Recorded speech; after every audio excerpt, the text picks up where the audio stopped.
Babaeng gihulagway Notado'ng Kawatan sa Mandaue City, arestado. Pipila ka mga gadget nga gituhang na dagit nini gikan sa mga biktima na recover. Ang report ni Nico Serino.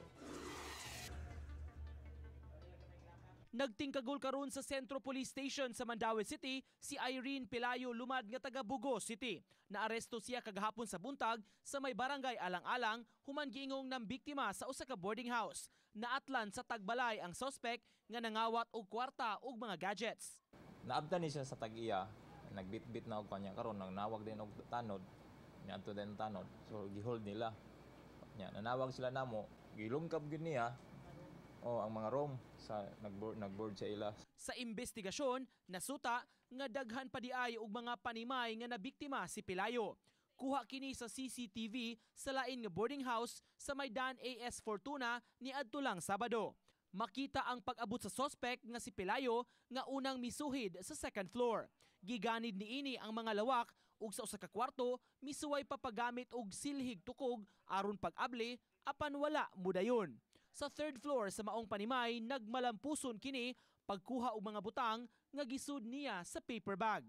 Usa sa nabiktima sa maong balay, maestro nga nakawatan sa iyang laptop. Kadto sa second floor kay namay sa ubos ato.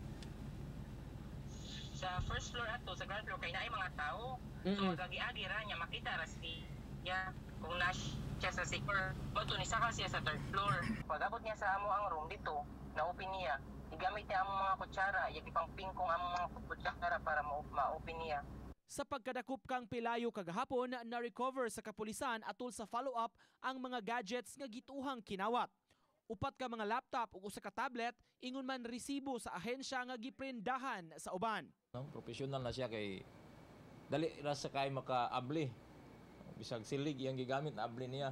Ang uban na-recover gyud namo. So ang uban giprinda, mao pa na among adtuon ron.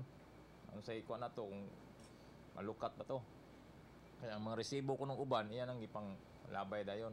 Sa interview Nihimakak si Pelayo sa Pasangil. Nganto lang ko sa web account niya agi ra ko ba. Dayon. Nyawon ko kaila dito, ako nakuanan nila. Notado kuno ka mga mangawat. Kuno kabay. Kasong robbery ang gisangat batok sa Nadakpan. Miawhag sab ang kapulisan sa ubang posibleng na biktima niini nga mopatim-aw sa ilang buhatan. Uban ni Godfrey Relien, Nico Sereno, Balitang Bisdak.